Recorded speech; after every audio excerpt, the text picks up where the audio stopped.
It's important to understand the importance of physicality and spirituality. What is spirituality? I hate that word. I hate the word spirituality because it's become completely patently meaningless.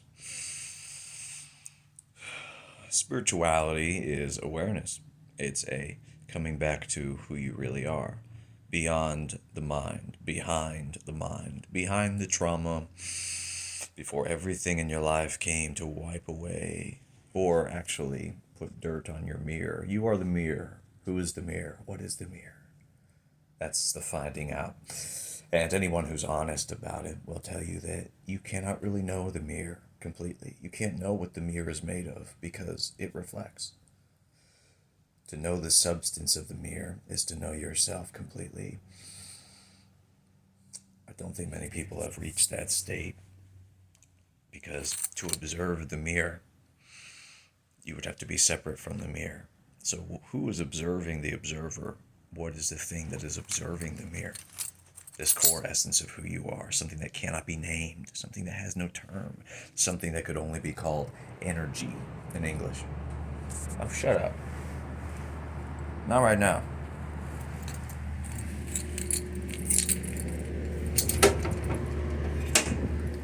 It's plenty warm in here. Thank you.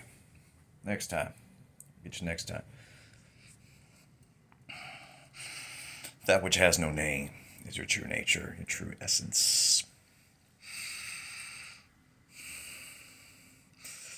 So this can create a lot of confusion for the mind, which is trying to label and define you. But it's okay to have traits and qualities, to know that you act in certain ways, to express yourself in certain ways diligently, to have certain preferences, overwhelming preferences. It's okay to have all of these things. It doesn't mean that they're not who you are. But, in fact, that's what I was supposed to talk about in this video before I got carried away, probably for a reason, which was the essence of physicality and spirituality. You see, we are that no-name essence, the Tao, the energy, the life force, the observer, spirit. Although I consider spirit the fifth element, something beside us that we inhabit, are part of, take in, but we're not. This whole everything is one concept. We're all connected. We're all connected to spirit. In a way, we're all part of it, but we also are all individuals on this web, right? No one is completely unified with another. We are all separate. You can never completely know another person's essence. You can only touch it or even inhabit those fibers, but you'll never be those fibers. You'll never be that blank space that they are, whatever that is. The isness, you'll never be that of another. You'll only be yours. These things can only be barely touched and described in the English words that we have available to us. I find it interesting that love can mean about 255 different things in the English language, but we only have one word for it. Even the Greeks had at least 3 words for love. I believe they have more, but eros is one for erotic love, obviously. Philios for brotherly love. Agape love, which is like the unconditional love. And yet we only have one word in English for something that can mean so many different, vast amount of things to different degrees. We rarely, if ever, talk about the no-named, most powerful form of love. The love that you might feel vibrantly and intensely for someone that you're in love with, but that you love deeply, unconditionally, to the point where you love their essence so much you would do anything to be with them, to keep them alive, to love them fiercely, to cry over them, to love them no matter who they are or what they've done or what they've said. Powerful love like this. Powerful love like this can be transformative. To touch it, you don't need anything but to touch it, to sit down and touch it, but you also don't need to sit down. It's important, though, that you learn to feel. You learn to feel the body inhabit this space. It's not always as easy as just sitting down and doing it. Some people do not have a working body with which they can use appropriately. But the more you use it, the more it becomes easier to inhabit this form. So prevention is the best cure. Use your body as much as you can to the extreme utmost degree that you can, because the more that we fully inhabit this flesh, the more present we are, the more aware we are. It's a useful tool.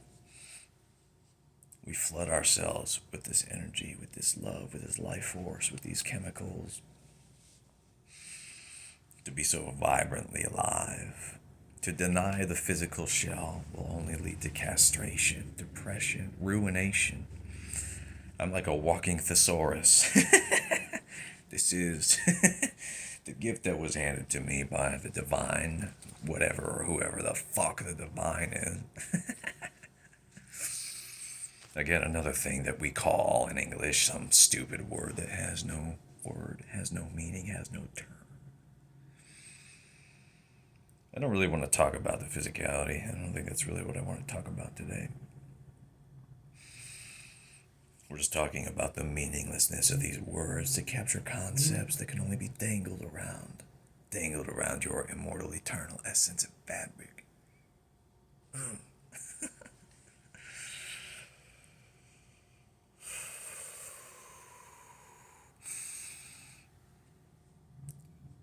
The breath is the immortal portal to the essence of the life force.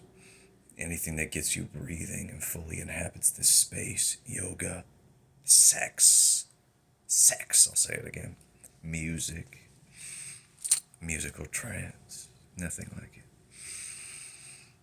Simply going for a walk, breathing in the air, to not stagnate. We're not meant to be monks sitting down in a cave in the same position for hours.